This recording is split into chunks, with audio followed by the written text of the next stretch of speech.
Bom dia! São 8 horas e 6 minutos do dia 30 de outubro do ano da graça de 2020.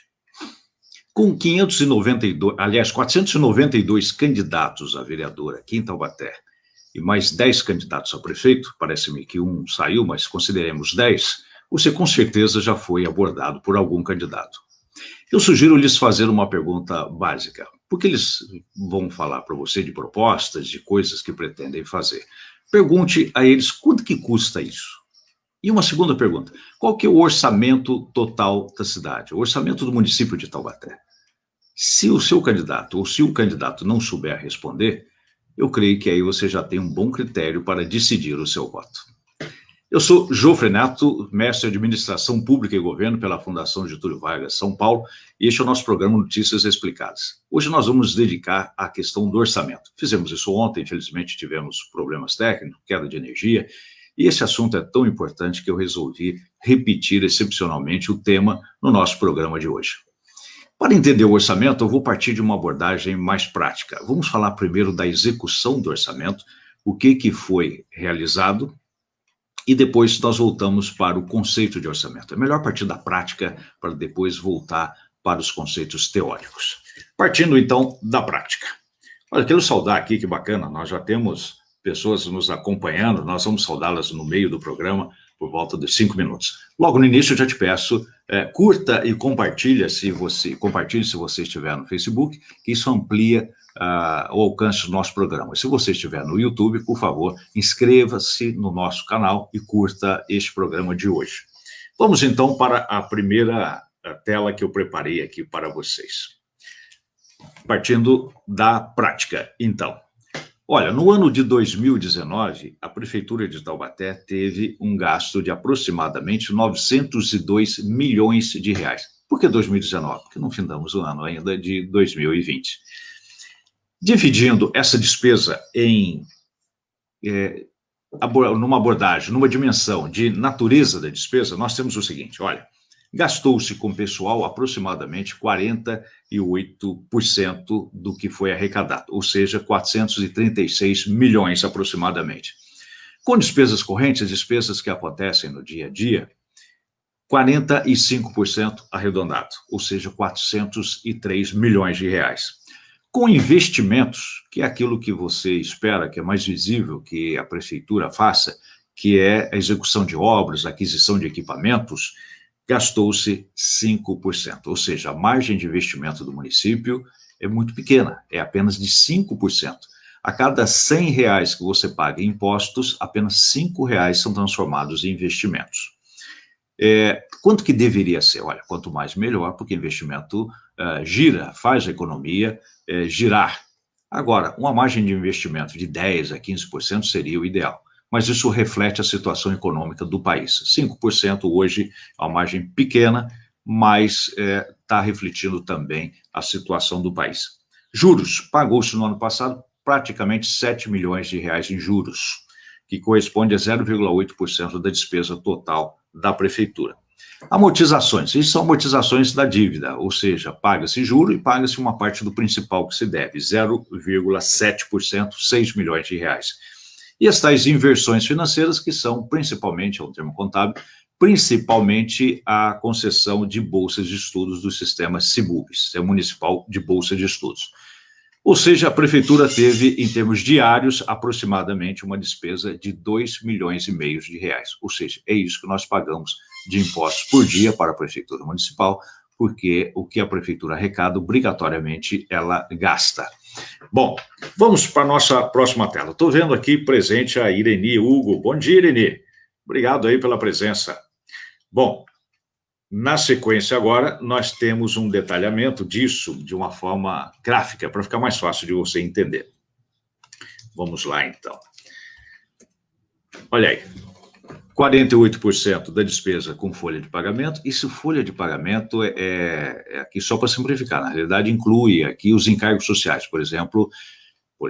principalmente Previdência Social, que é a aposentadoria, que é o auxílio na doença e assim por diante. É o que é fornecido pelo IPMT, Instituto de Previdência do Município, e pelo INSS. Aliás, a prefeitura está devendo para o Instituto de Previdência Municipal, o que é grave, porque isso compromete a aposentadoria, as pensões e essa proteção na doença. 45% com despesas correntes, que aí eu traduzi aqui para você. O que é isso? Material escolar, remédios, água, luz, internet, telefone, material de consumo, fornecimento de medicamentos, cestas básicas. Tem um programa grande de cesta básica no município, é pouco conhecido, pouco transparente talvez, mas precisa ser mantido. Então, está aí nas despesas correntes. E 5% para obras novas, máquinas e equipamentos.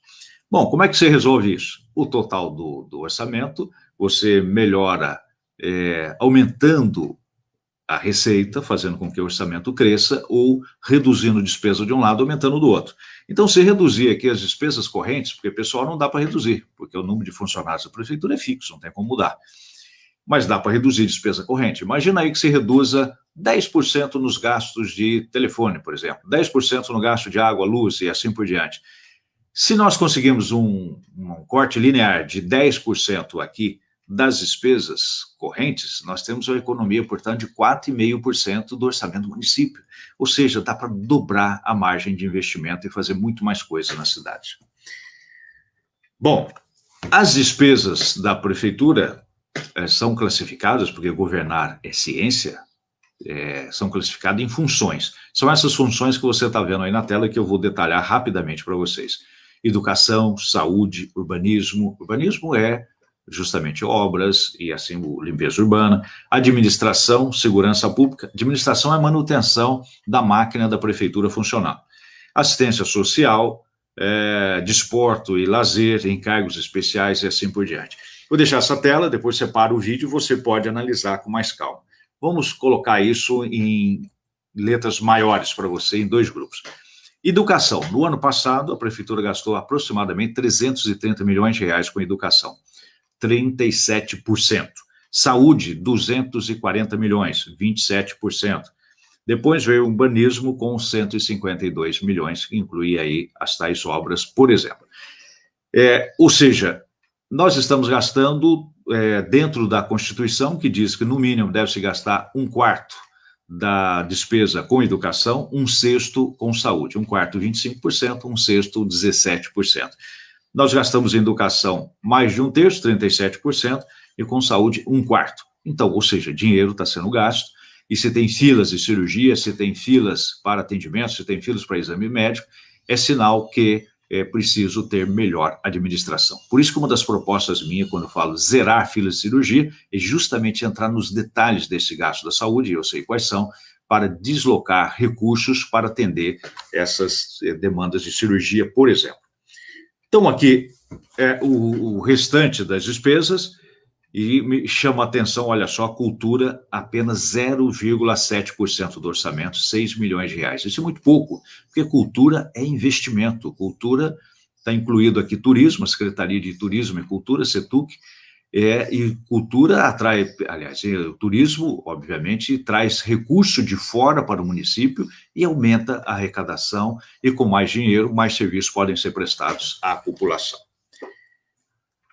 Antes de mostrar os fornecedores, que é o nome técnico que se dá para todo mundo que recebeu algum recurso da prefeitura, sejam pessoas ou empresas, vamos fazer o nosso intervalo aqui, dar uma olhadinha dos amigos presentes. Olha, está aqui presente amigo Paulo Estocco, lá de Bananal, candidato a vereador. Seja bem-vindo e bem-sucedido aí na sua campanha. Geraldo de Paula Filho, nosso querido amigo Mestre Paizinho, que está fazendo uma campanha muito bacana, pessoal de porta em porta, ouvindo as pessoas com a sua simpatia proverbial. Bem-vindo, Mestre Paizinho. Bom, vamos continuar então aqui para o encaminhamento final da nossa transmissão de hoje. Não pode ser muito tempo, senão as pessoas hoje se cansam facilmente, não é? Vamos então para esse encaminhamento final. Olha, estou vendo aqui a Edna Fox também. Peraí, deixa eu falar um oi para ela antes de ir para o final. Diz ela: parabéns por sua live, sempre tentando esclarecer os cidadãos taubatianos. Tenho seguido e debatido com outras pessoas sobre suas informações. Sou muito grato, amigo. Olha que bacana, agradeço demais. O objetivo meu aqui é justamente isso, é trazer informação para o cidadão ter uma arma para usar, porque saber é poder. Muito obrigado. Compartilhe, curte aí. Eu sei que você já está fazendo isso, mas reforça o pedido. Obrigado, Edna. Vamos então para o final aqui. Fornecedores, como eu disse, todo mundo recebeu alguma coisa da prefeitura, são os gastos. Os funcionários, na folha de pagamento, note que é menor aí, porque não estão incluídos os encargos sociais, vão aparecer lá embaixo no IPMT. Folha de pagamento. A prefeitura gasta por mês 32 milhões de reais com folha de pagamento. Com a Universidade de Taubaté, quase 4 milhões, que são serviços que a universidade presta, principalmente na área de educação, com o fornecimento de professores para as atividades da prefeitura, atividades complementares, 3 milhões e 800. A SPDM, que é a responsável pelo HMUT, a Organização Social OS, quando você ouvir falar na televisão, aquelas OS da saúde, essa SPDM é uma delas. Ela administra o HMUT, Hospital Universitário. No ano passado, foram 3 milhões e 800 mil reais por mês para a SPDM. Esse ano está mais, em torno de 5 a 6 milhões, é que eu não apurei ainda. Tem a Eco Taubaté, que faz a limpeza, o famoso contrato da Eco Taubaté, que despende 3 milhões e meio de reais por mês. Tem o Instituto de Previdência, o IPMT, 3 milhões e 400 mil, vou repito, a prefeitura está devendo. Depois vem aí uma construtora, foi dividido por mês, mas isso é valor fixo porque são obras, é a Compec. SH Comércio de Alimentos, 2 milhões por mês, é que fornece a merenda para escolas municipais. E aí, a se conferir isso, se essa merenda é de qualidade ou não é, não estou dizendo aqui que não seja, é preciso ter sempre uma ação de fiscalização dos cidadãos e da Câmara Municipal. Bom, se o seu candidato souber isso que eu passei, nós vamos ter um governo municipal como deveria ser. Um governo que tem o povo no topo, que apresenta suas demandas, essas setinhas minúsculas que vocês estão vendo aí, para a Câmara, porque o povo não pode agir diretamente. A Câmara é um grupo, um conselho de representantes do povo de Taubaté, de cada cidade. Ele pega essas demandas, organiza e transforma num orçamento, que é a forma da Câmara determinar o prefeito que realize o que a Câmara ouviu da população. Bom, o orçamento aí estão essas setinhas representando o quê? Que as demandas foram organizadas, foram priorizadas, colocadas num plano e entregue para o prefeito. Que plano é esse? É o orçamento. É justamente isso que nós acabamos de ver. Então, agora você já sabe que a prefeitura tem uma despesa anual de quase 1 bilhão de reais, foram 902 milhões no ano passado, quase 1 bilhão de reais. Não vai reduzir muito com a pandemia, isso não cai tanto não, cai um pouco, mas não tanto. E este plano, este orçamento é tão importante que ele leva 1 ano de preparação. No início de cada ano, o prefeito tem que mandar uma proposta de como ele vai agir, como ele pretende gastar. A Câmara revisa isso, inclui ou retira coisas.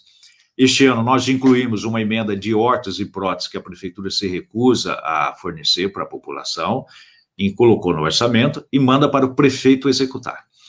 No final do ano, no meio do segundo semestre, o prefeito manda agora aquelas propostas gerais dele com valores. Esses valores são o orçamento propriamente dito. A Câmara tem tempo, de novo, para revisar isso. Mas, por força da Constituição, tanto o prefeito quanto a Câmara, em todas essas fases, deve ouvir a população antes de dizer o que pretende fazer.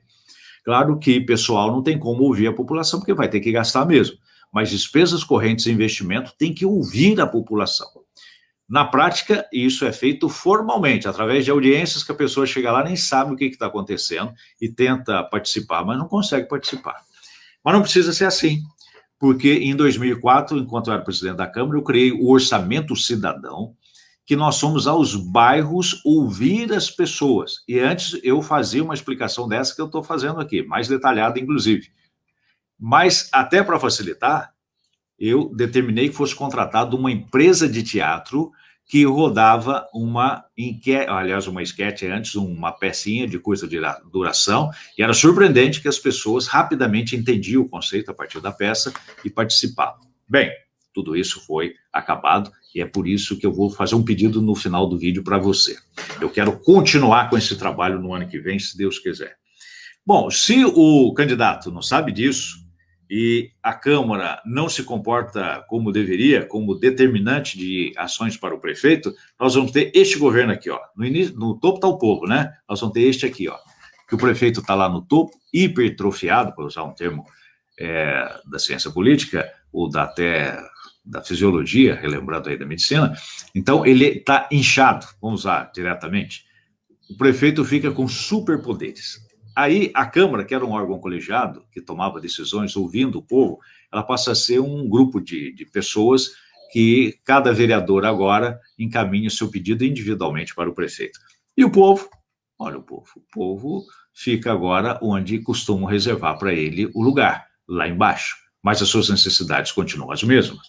E o prefeito, que era um executor, que ouvia a Câmara, fazia proposta e ouvia, passa a ser alguém que manda em tudo, manda chuva, ele manda na Câmara, manda no Conselho, nos conselhos que nós vimos ali atrás, desculpa, eu não mostrei para vocês, os conselhos também têm participação nisso, em definição de políticas públicas, manda em todo mundo, nos conselhos, manda no povo, e não há planejamento, é atendido por demanda, como se fosse alguém que chega no balcão e pede alguma coisa numa lanchonete, tá? Atende por demanda, por pedido. E o povo apresenta súplicas ao prefeito, que se comporta como um rei e os vereadores como suplicantes. Isso é aqui em Taubaté? Não, isso é no Brasil inteiro. Eu fiz uma pesquisa nacional sobre isso na minha tese na Fundação Getúlio Vargas. Bom, chegamos aqui ao final, então, da nossa reflexão de hoje. Quero me despedir de vocês fazendo, então, o pedido que eu mencionei. Para que essas coisas possam ser implementadas, eu possa definir isso de novo, eu preciso estar de volta à Câmara Municipal, por isso eu peço o seu voto. Eu sou candidato a vereador pelo PDT, com o número que você está vendo aí na tela, 12012. Se você gostou disso, do nosso vídeo, repito, curta, compartilhe, memorize o nosso número, se for o caso de você me apoiar, e se de fato quiser apoiar mesmo, comente com outras pessoas como a Edna, de uma forma tão bacana, tão alvissareira, contou aqui, que faz, e nós vamos criando uma onda de transformação da cidade. Dê um voto pela mudança.